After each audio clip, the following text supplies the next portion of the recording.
अपने माता पिता का दिल ना दुखाओ। शादी के सुहाग सेज पर बैठी एक स्त्री का पति जब भोजन का थाल लेकर अंदर आया तो पूरा कमरा उस स्वादिष्ट भोजन की खुशबू से भर गया।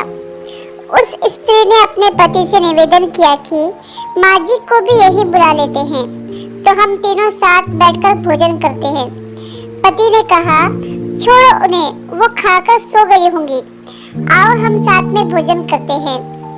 उस स्त्री ने पुनः अपने पति से कहा कि नहीं, मैंने उन्हें खाते हुए नहीं देखा है।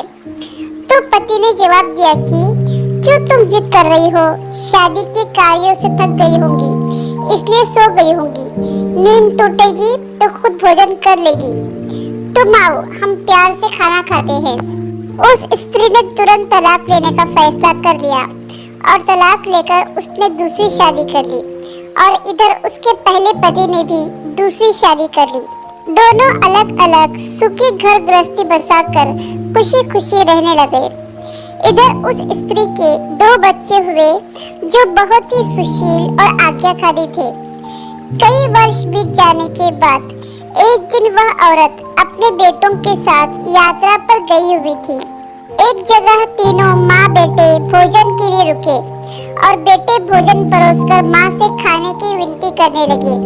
उसी समय उस स्त्री की नजर सामने एक फटे हाल, भूखे और गंदे से एक वृद्ध पुरुष पर पड़ी जो इस स्त्री के भोजन और बेटों की तरफ बहुत ही कातर नजर से देख रहा था। उस स्त्री को उस पर दया आ गई और बेटों को बोली कि जाओ, पहले उस वृद्ध को नहलाओ और उसे वस्त्र दो, फिर हम सब मिलकर भोजन करेंगे। बेटे जब उस वृद्ध को नहलाकर कपड़े पहनाकर उसे उस स्त्री के सामने ले आए तो वह स्त्री आश्चर्यचकित रह गई। वह वृद्ध वही था जिससे उसने शादी की सुहाग रात को ही तलाक ले लिया था। उसने उससे पूछा कि क्या हो गया जो तुम्हारी हालत इतनी दयनीय हो गई। तो उस वृद्ध ने नजर झुका के कहा कि सब कुछ होते हुए भी मेरे बच्चे मुझे भोजन नहीं देते थे, मेरा तिरस्कार करते थे, मुझे घर से बाहर निकाल दिया। उस स्त्री ने उस वृद्ध से कहा कि इस बात का अंदाजा तो मुझे तुम्हारे साथ सुहागरात को ही लग गया था, जब तुमने पहले अपनी बूढ़ी माँ को भोजन कराने के बजाय उस स्वादिष्ट भोजन के थाल लेकर मेरे कमरे में आ गए और मेरे बार बार कहने के बावजूद भी आपने अपनी माँ का तिरस्कार किया। उसी का फल आज आप भोग रहे हैं। माता पिता के साथ तुम्हारा सलूक एक ऐसी कहानी है जिसे लिखते तो तुम हो लेकिन तुम्हारी संतान तुम्हें पढ़कर सुनाती है।